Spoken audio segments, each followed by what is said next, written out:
사도행전 20장 28절에서 38절입니다. 사도행전 20장 28절에서 38절 말씀.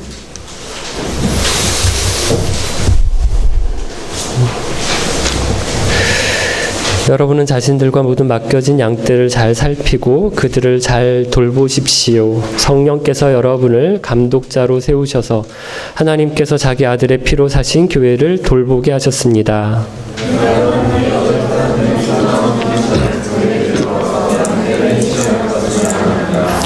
또한 여러분 가운데서도 진리를 왜곡되게 말하고 제자들을 유혹하여 자기를 따르게 하는 사람들도 나타날 것입니다.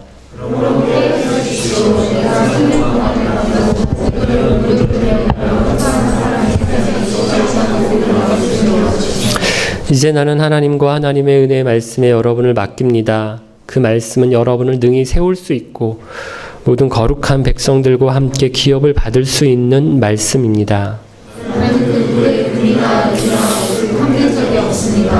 여러분 자신도 아시듯이 나는 언제나 직접 일을 해서 나와 내 일행에게 필요한 것을 마련했습니다.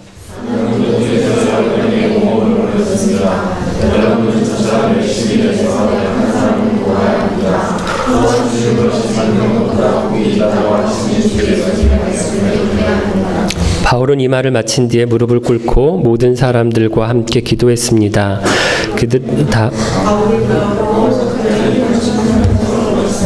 특히 그들은 다시는 자기를 보지 못하리라는 바울의 말을 듣고 슬퍼하였습니다.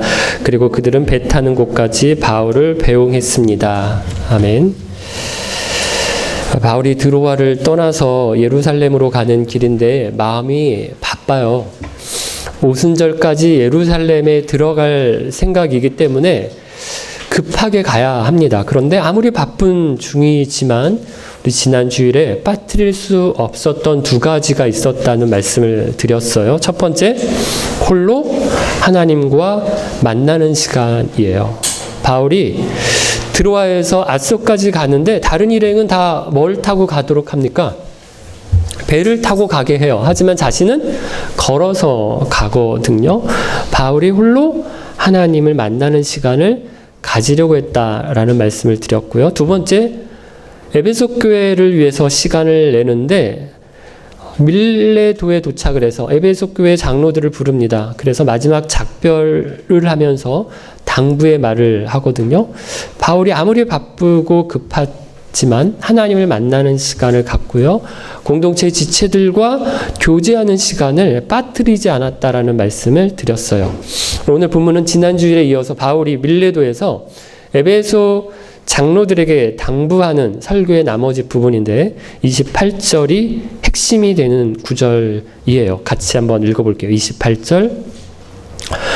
여러분은 자신들과 모든 맡겨진 양떼를 잘 살피고 그들을 잘 돌보십시오. 성령께서 여러분을 감독자로 세우셔서 하나님께서 자기 아들의 피로 사신 교회를 돌보게 하셨습니다. 28절을 보면 바울이 에베소의 장로들을 목동에 비유를 하는데 28절에서 제일 중요한 말이 무엇인가 하면 제가 볼 때 잘 살피고 잘 돌보십시오라고 하는 동사거든요. 그럼 우리가 읽은 쉬운 성경에는 살펴라, 돌보아라 라고 하는 동사가 두 개인 것처럼 번역을 했는데 실제로는 하나입니다. 개역 성경은 삼가라 라고 번역을 했고요. 원어로는 뜻이 주의해라, 유의해라 라고 하는 뜻이에요. 여러분, 무엇을 주의하라고 하는 걸까요? 두 가지인데 28절 앞에 뭘 주의해요? 첫 번째가 자신을 주의하고 삼가라라는 뜻이고요. 두 번째, 맡겨진 양떼를 주의하라라고 얘기를 하는 겁니다. 여러분, 두 가지는 좀 나중에 볼 거고요. 어떻게 주의해야 되는지 살펴보기 전에 먼저 왜 주의를 해야 하는지 말씀하는데 28절 뒷부분입니다. 삼위 하나님께서 하신 일 때문이에요. 우선 성령께서 하신 일인데 뭘 하셨습니까? 성령께서 여러분을 감독자로 세우신 분이 누구? 성령 하나님이시다라는 것입니다. 그럼 우리는 이런 생각을 별로 안 해요. 교회에서 어떤 일을 맡고 어떤 직분을 맡아도 이거 내가 하고 싶어서 하는 거지 이렇게 생각을 하고요. 좀 이렇게 김 목사가 이거 시켜서 하는 거지 이렇게 생각을 하거든요. 성령님이 맡기신 일이다라고 하는 생각을 별로 안 하는 거예요. 물론 그 과정에 하나님께서 하고 싶은 마음을 주시고 해야겠다라고 하는 어떤 결심을 주셨고요.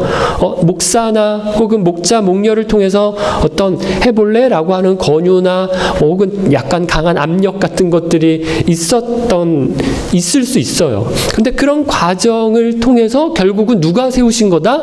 성령 하나님께서 세우셨다라고 하는 겁니다. 이번 여름성경학교를 할 때 장로교에서 다른 교회들하고 같이 했잖아요. 이렇게 꾸미고 장식을 하는 일을 우리 박진희 목녀님을 비롯해서 우리 교회 선생님들이 주로 많이 하셨어요. 특별히 장로교회 1층에서 2층으로 올라가는 계단 이렇게 꺾어지는 중간 벽에다가 그 파란 비닐 큰 쓰레기 봉투를 가지고 이렇게 폭포가 떨어지는 것처럼 이렇게 장식을 했거든요. 정글처럼 이렇게 꾸며 놓았어요.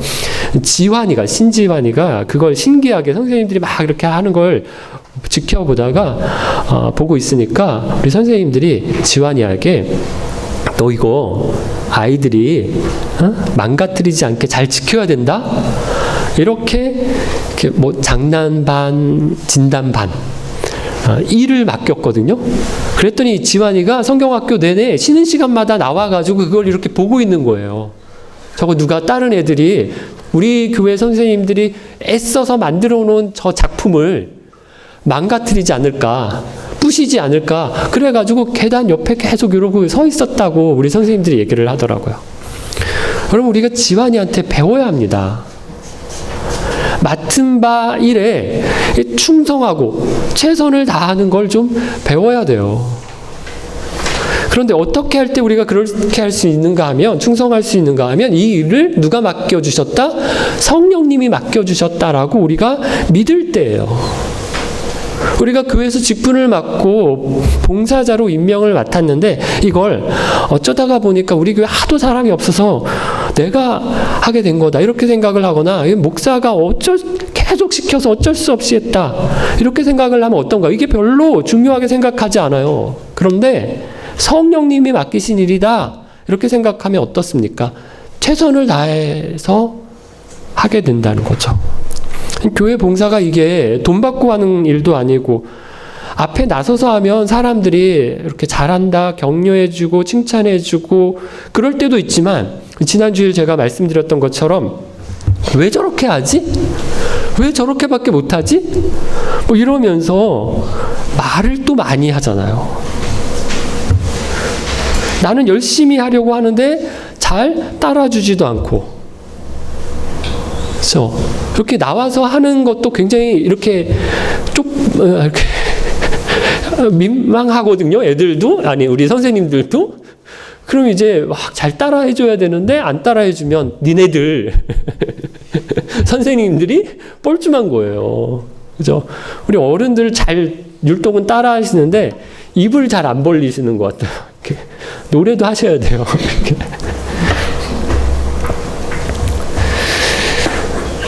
잘 안 따라해주고 호응이 없으면 안 하고 싶어지는 거예요. 그럴 때 그럼 누가 시킨 일이다? 성령님이 시킨 일이다. 그러니까 믿고 힘들지만 또 열심히 끝까지 하시기를 바라요. 두 번째, 자신을 주의하고 또 양떼를 주의해야 될 이유는 성령 하나님과 함께 성부 하나님 때문인데요. 누구의 교회인가 하면 하나님의 교회예요. 하나님께서 자기 아들의 피로 주고 사신 교회를 우리에게 돌보게 하셨거든요. 성부 하나님께서 사신 교회니까 소유주가 누군가 하면 하나님 겁니다. 여러분 이게 절대로 사람의 것이 아니에요. 목사께 아닙니다. 목사들이 사고 치는 것을 보면 거의가 교회를 자기 거라고 생각을 해서 문제를 일으키는 경우가 참 많아요. 헌금을 유용하는 것을 보면 목사가 자기 주머니에 있는 것처럼 자기 돈처럼 생각하는 거고요. 세습하려고 하는 것도 결국 이게 내 교회인데 내가 내 아들한테 주겠다는데 뭐가 문제냐? 이런 거잖아요. 그러면 성도들도 마찬가지인데 교회를 오래 다니신 분들, 헌금 많이 하고 봉사 많이 하는 분들 중에 보면 교회를 자기 교회라고 생각하는 사람들이 있어요. 그래서 교회가 자기 마음대로 이렇게 자지우지 해야 되는데 그게 안 돼요. 마음대로 안 되면 막 목사 내쫓고 반대하는 사람들 나가라고 하고 교회를 자기 교회처럼 생각하는 사람들이 있는 겁니다. 하나님의 교회예요. 이건 교회가 얼마나 오래됐느냐 뭐 이거하고 상관없고요. 교회가 큰 교회냐 작은 교회냐 이거하고도 전혀 상관없어요. 모든 교회는 다 하나님의 것입니다. 세 번째 주의하라고 하는 이유는 성자 하나님이 하신 일 때문인데요. 성부 하나님이 교회를 사시기 위해서 치르신 대가가 뭔가 하면 자기 아들의 피입니다. 죽음으로 바꾼 거예요. 그러니까 얼마나 귀합니까? 자식들을 낳고 키워보신 분들 우리가 다 알잖아요. 무엇과도 바꿀 수가 없어요. 어디 다칠까 상할까 상처라도 나면 이게 흉이 되지 않을까 생기지 않을까. 여러분 우리 부모들이 그렇게 자식을 극진하게 생각하고 아낍니다. 그런데 우리 성부 하나님께서 자기 아들의 피로 주고 교회를 사셨어요. 양떼를 사신 겁니다. 교회를 볼 때마다 양들을 볼 때마다 저와 여러분을 볼 때마다 내 아들의 피로 산 건데 하나님이 그런 마음이신라는 거예요. 알바한 거 이렇게 막 다 털어서 핸드폰 샀어요. 그러면 그 전에 부모가 사줘서 쓰는 거하고 다르거든요. 이거 내가 고생해서 내가 땀 흘려서 내가 산 건데 그럼 이러면서 아끼거든요. 주님의 교회가 그런 존재라는 거예요. 여러분 에베소 교회 장로들을 세워주신 분이 누구? 성령 하나님이세요. 이들에게 뭘 맡기셨어요? 성부 하나님이 주인이 되신 교회를 맡기셨고요. 대가로 뭘 주고 사셨다고요? 성자 예수님이 피 흘려 사신 양떼를 돌보도록 맡기신 거예요. 여러분 우리가 이걸 목양이라고 얘기를 하거든요. 양을 치는 거. 우리가 성부, 성자, 성령, 삼위 하나님을 대신해서 주의 몸된 교회와 양떼들을 돌보는 책임을 대신 맡은 겁니다. 그래서 우리가 이 책임을 잘 감당하기 위해서 주의해야 될 것이 두 가지라고 바울이 이야기하는데 첫 번째 뭐라고요? 자기 자신을 주의해야 되고요. 두 번째 뭐라고요? 양떼들을 잘 주의해서 봐야 된다. 살펴봐야 된다라는 거예요. 먼저 자기 자신을 주의하라는 말씀을 보면 32절입니다. 읽어볼게요. 32절. 이제 나는 하나님과 하나님의 은혜의 말씀에 여러분을 맡깁니다. 그 말씀은 여러분을 능히 세울 수 있고 모든 거룩한 백성들과 함께 기업을 받을 수 있는 말씀입니다. 에베소 교회 장로들이 잘못되지 않도록 이제까지 주의해서 지켜본 사람, 잘 돌본 사람 누군가 하면 바울입니다. 바울이 그들의 목자가 되어서 양떼인 에베소 교회 장로들을 돌봤어요. 그런데 이제 더 이상 바울이 그 역할을 못합니다. 그러니까 누구에게 맡기고 있는가 하면 하나님과 하나님의 은혜의 말씀에게 여러분을 맡긴다고 얘기를 하고요. 하나님과 하나님의 은혜의 말씀이라고 얘기한 건 하나님 따르고 하나님의 말씀 따르고 이 두 개를 말하는 게 아니에요. 하나님께 맡기는 것이 곧 하나님의 말씀에 맡기는 것과 같은 겁니다. 하나님이 에베소 교회 장로들을 돌보시는데 하나님의 은혜의 말씀으로 돌보신다는 거예요. 여러분 에베소 장로들이 자기 자신을 주의해야 되는데 어떻게 할 때 주의할 수 있는가 하면 하나님의 은혜의 말씀으로 자신을 비춰볼 때, 돌아볼 때, 자신을 살필 때라는 거예요. 말씀이 없으면, 말씀에서 떠나면, 여러분 앞에서 우리가 어린이 설교 시간에 본 것처럼 삼손처럼 자신이 어떻게 사는지, 뭐하고 사는지, 어디에 정신이 팔려 있는지 모르고 살 수 있다라는 거예요. 그래서 우리가 말씀을 거울이라고 얘기를 하거든요.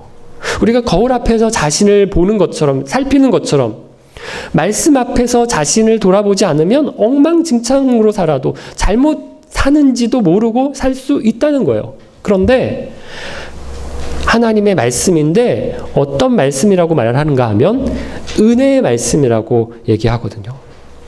말씀에서 강조하는 것이 은혜라는 거예요.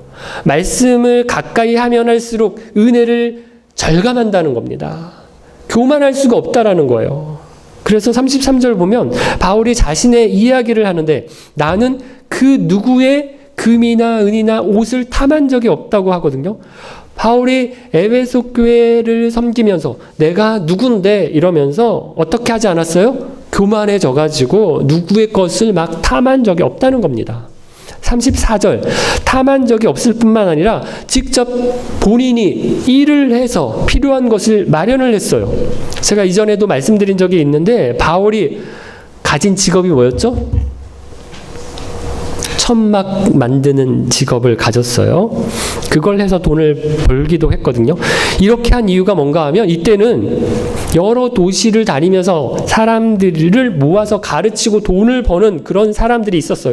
바울이 이런 오해를 받고 싶지 않았던 거예요. 내가 복음을 전하고 말씀을 가르치는 것이 돈벌이로 하는 게 아니라는 것을 사람들에게 보여주기 위해서, 그런 오해를 받지 않기 위해서 바울이 직접 일을 하면서 말씀을 가르쳤다라는 거예요.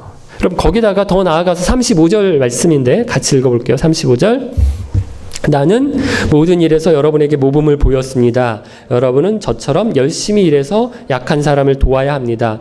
또한 주는 것이 받는 것보다 복이 있다고 하신 주 예수님의 말씀을 기억해야 합니다. 누구의 것을 탐하지도 않았고요. 정당한 보상으로 받을 수 있는 것도 받지를 않았어요. 그것뿐만 아니라 뭐 했다고요? 주었대요. 주님의 가르침 때문에 그렇게 했다라는 거예요. 주는 것이 받는 것보다 더 복되다라고 하는 주님의 말씀을 기억해서 그 말씀에 순종했다라는 겁니다. 여러분, 바울은 은혜의 말씀으로 자신을 자주 돌아봤어요. 그러니까 교만할 틈이 없었던 거예요. 내가 설교자인데, 내가 목사인데, 선교사인데 이러면서 거들먹거리지 않고요. 뭘 막 탐하지도 않고 받을 수 있는 것도 요구하지도 않고 오히려 주고 나누는데 모범을 보였다라는 거예요.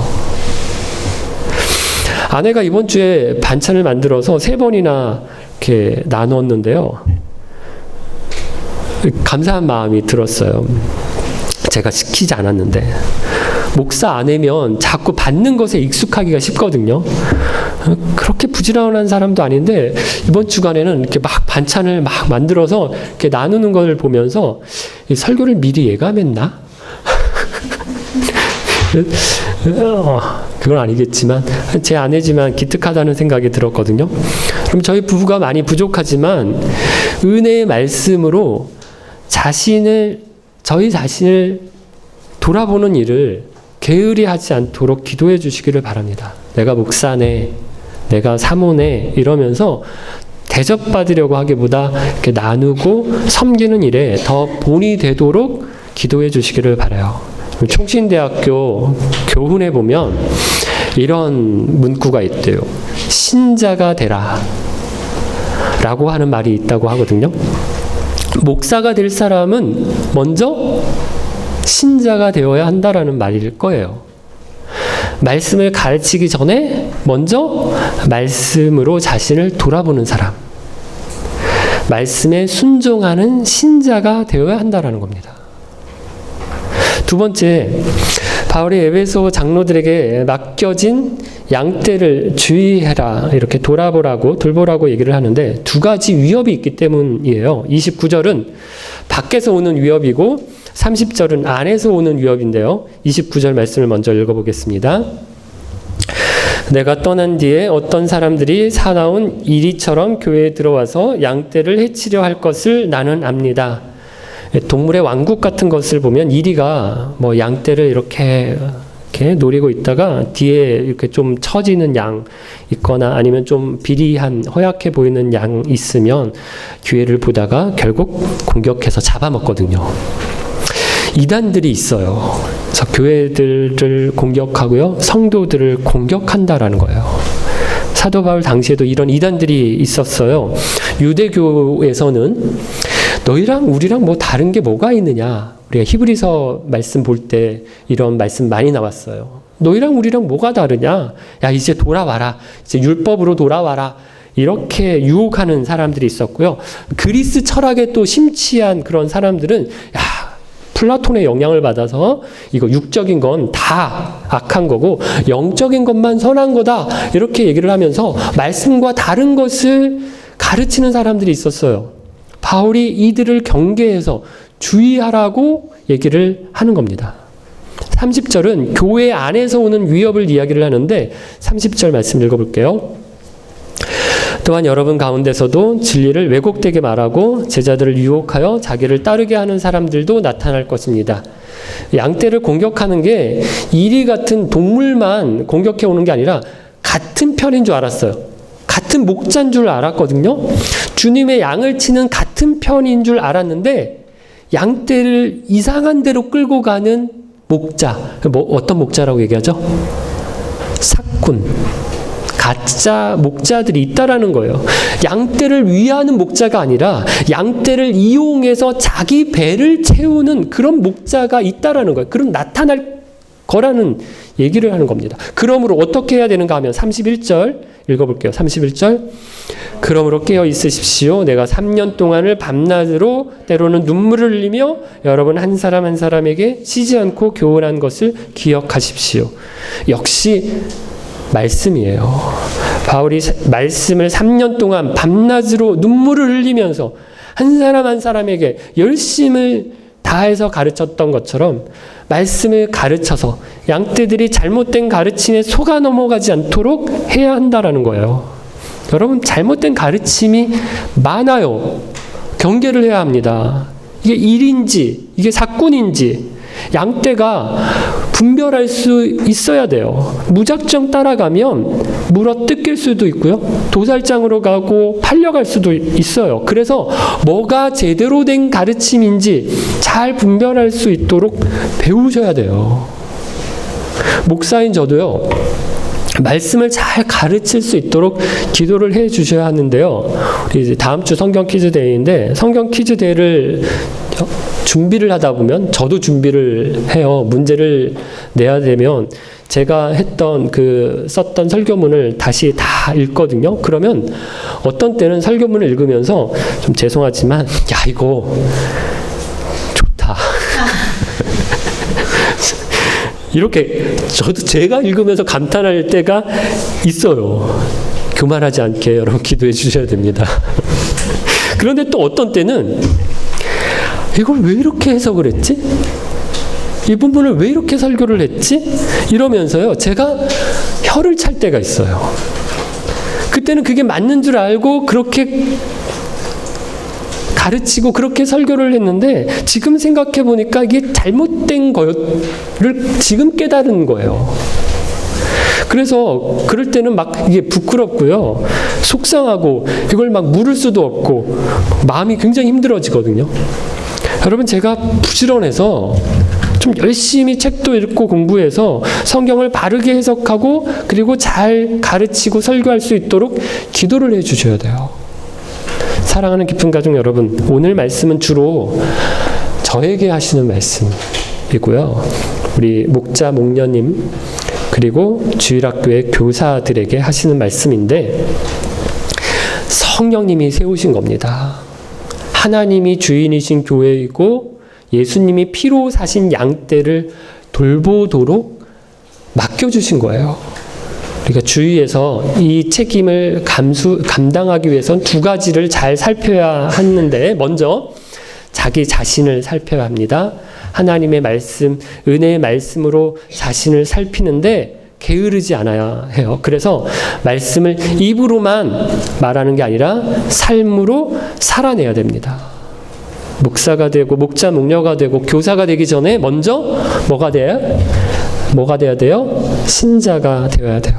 막 교만해져서 주장하는 사람들이 아니라 겸손해서 나누고 섬기는데 본이 되도록 기도해 주시기를 바라고요. 두 번째, 양떼를 주위에서 살피는데 주위에 뭐가 있어요? 이리도 많고 삭군들도 많거든요. 목자가 말씀으로 바르게 먹이고 인도해야 합니다. 다른 무엇보다 말씀의 바른 일꾼이 되어서 올바른 말씀으로 설교하고 가르칠 수 있도록 기도해 주시기를 바라요. 그럼 그렇다고 이거 목사님에게, 목자, 목녀에게, 교사에게 하는 말씀이니까 나는 아무것도 아니니까 상관없다, 이렇게 생각하시는 분들 없겠죠. 다른 분들도 다 누군가에게 목자입니다. 우리 자녀들, 나보다 어린 후배들, 동생들, 믿음 생활 시작한 지 얼마 안 된 지체들, 그것도 아니면 믿지 않는 사람들 중에 저분 교회 다닌다는데 어떤가 보자, 이렇게 우리를 눈여겨보는 믿지 않는 사람들에게 여기 있는 우리 모두가, 저와 여러분이 다 목자의 역할을 하고 있는 거예요. 그래서 우리가 서로 어떻게 봐야 하는가 하면, 바울이 에베소 교회 장로들에게 당부의 말을 하고 헤어지는데 어떻게 헤어지니까 뒷부분에 보니까 함께 그 말씀을 나누고 기도하고 껴안고 입맞춤으로 인사를 하고요, 슬퍼하면서 배를 타는 곳까지 배웅을 합니다. 꼭 우리 기쁜 교회 지체들 중에서 이렇게 한국으로 돌아가시는 분들 이렇게 인사하고 이렇게 보내는 것 같은 그런 부분인데요. 함께 성령님이 세우셔서 맡기신 그 하나님의 교회, 예수님이 피로 사신 양떼를 돌보는 바울과 에베소 교회 장로들 사이에 그런 끈끈한 유대 관계가 있었던 거예요. 이것이 이들 사이에만 있는 게 아니라 바울과 에베소 교회를 이어서 오고 오는 세대, 주의 몸된 교회 공동체를 섬기고 주님의 양떼들을 돌아보는 모든 이들에게 다 이런 애틋한 마음이 있는 겁니다. 주님이 다시 오실 때까지 땀 흘려 힘써 수고하는 이들에게 주님이 주시는 은혜와 복이 있는 거예요. 우리가 다 힘겨운 세상의 무거운 짐을 지고 하루하루를 살아가지만 우리 주님이, 성령 하나님이 우리에게 맡기신 사명 감당하기 위해서 하나님의 말씀, 그 은혜의 말씀으로 자신을 주위에서 돌아보고 양떼들을 주위에서 살피고 돌보고 세우고 섬기는 일에 더욱 힘쓰시는 저와 여러분 되시기를 바랍니다.